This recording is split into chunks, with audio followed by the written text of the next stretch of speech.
Thiès. Raison pour laquelle aujourd'hui nous sommes à la Corniche. Chers internautes de Rifaf TV, bonjour. Nous allons partir à la rencontre des Sénégalais pour avoir leur pronostic par rapport à ce combat tant attendu. Allez-y, suivez-moi. Ça va, vous allez bien? Vous êtes en train de faire votre footing. Désolé de vous interrompre, mais on aimerait juste avoir votre pronostic pour le combat Sathies-Zarko de ce dimanche. Alors, vous êtes pour qui? Moi, je pense que Zarko de la nuit. Zarko? Ah oui, c'est Zarko qui va gagner, Inch'Allah. Ah bon, et pourquoi Zarko? Ah, je pense qu'il est plus fort que l'autre. Ah, techniquement, physiquement. Ah oui, je pense. C'est Zarko donc votre favori pour ce combat? Zarko, oui. Donc techniquement et on va dire même par rapport aux autres, techniquement et bien sûr Zarko est plus fort et même physiquement, c'est ce que tu veux dire? Ah oui, c'est ce que je pense. Ah bon? Inch'Allah. Donc tu es confiant pour ce dimanche? Ah oui, Inch'Allah. D'accord, merci beaucoup. Il va gagner, Inch'Allah, oui, Zarko. Puis toujours ci Corniche. Tey jii nag ñu dajeek ak ay jeunes sportifs ay férus de lutte. Alors ñu leen doon laaj tey jii nii entre Zarko ak Sathies combat bi di am Inch'Allah dimanche bi yéen kan ngeen ci faral? Ah man de Zarko laa faral. Zarko. lu tax nga faral Zarko? waaw Zarko man tey man parcelle laa bokk te Zarko parcelle la bokk tamit Zarko la ñuy faral. Ah mais Sathies moo ko daanoon. moo ko daanoon mais instant yii Zarko da koy indi. Ah bon da ngeen di égaliser. égaliser de. mais noo gisee ne que combat bi noonu lay demee day gaaw day yéex.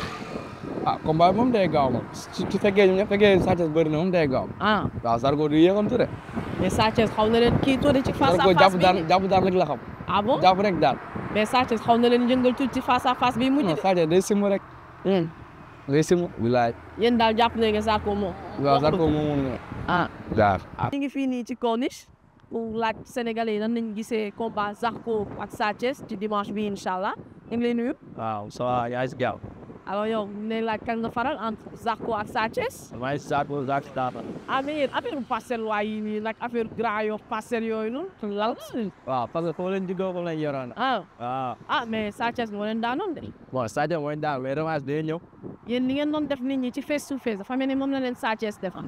mais Sadio heure boobu noonu day war rek. mais suñ dajee si mbedd bi ñoo ko mën foofu.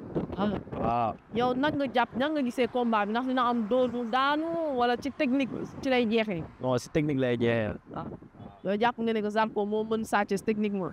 xam nga moom fuuf la. ah moom jeex na jaajëf. Vous l'aurez compris, nous sommes toujours sur la Corniche, mais cette fois-ci plus précisément à la place du souvenir africain.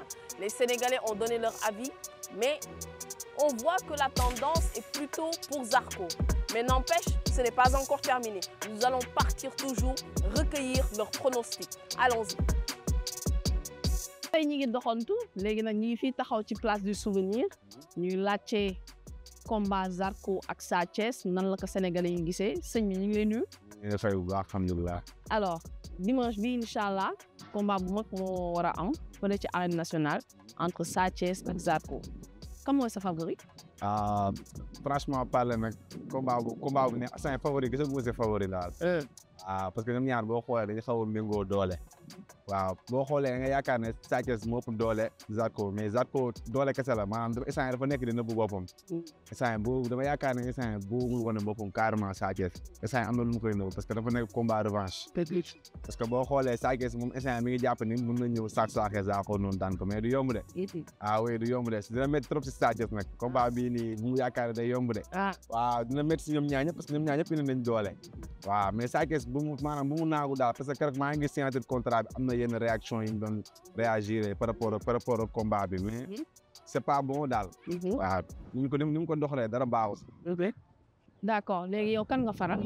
non man franchement parler nag man waa Ndakaaru laa quoi. franchement parler ma bëri ci Zarko non. yaa ngi ci Zarko. waaw maa ngi ci Zarko quoi xam nga Zarko moom waa Ndakaaru bi ñu bëri day faral waa Ndakaaru.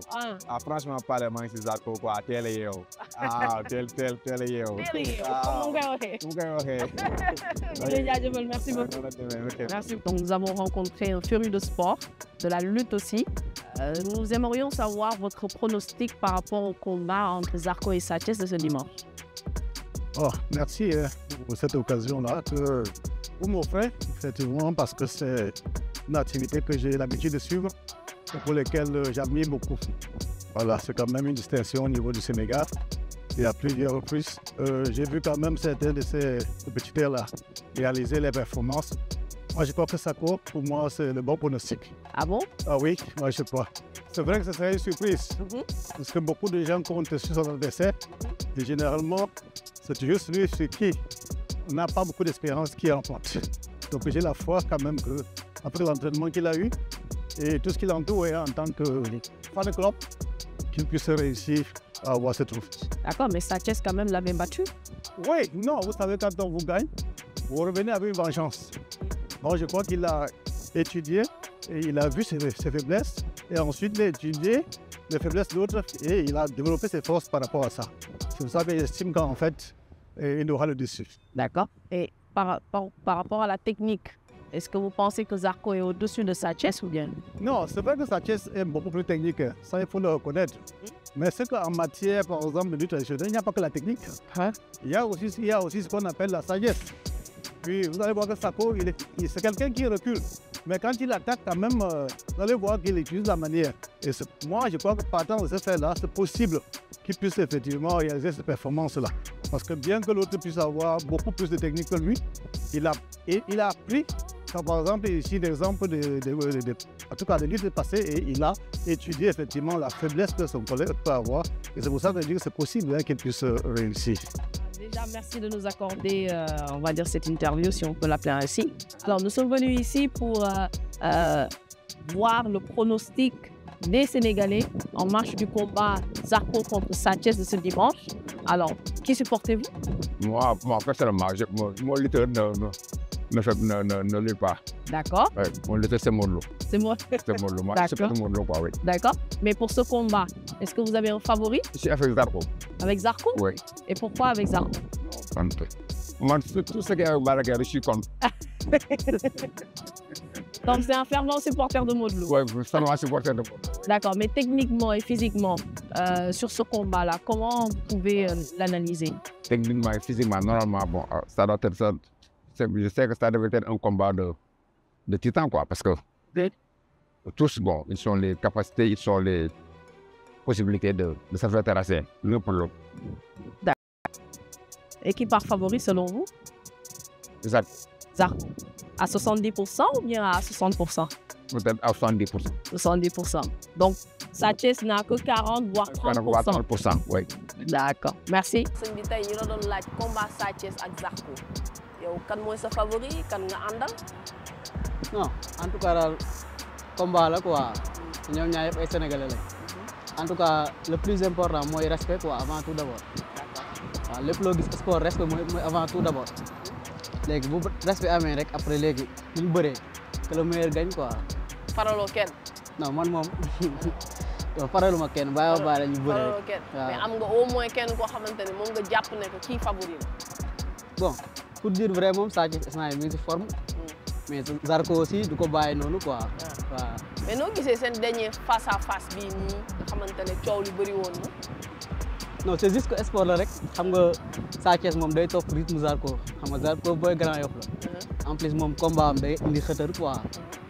je pense que Sadio rythme boobu la indi ba tax mu réagir noonu quoi mais xam nga sport la rek mooy loolu.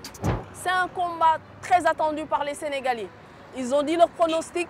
Certains donnent Zarco comme favori, d'autres Sanchez. Mais néanmoins, il y a une tendance qui est favorable à Zarco. N'empêche, nous en saurons un peu plus ce dimanche 22 juin à l'Arène nationale entre Sanchez et Zarco. C'était tout pour moi. Merci de nous avoir suivis sur Eric Fab TV.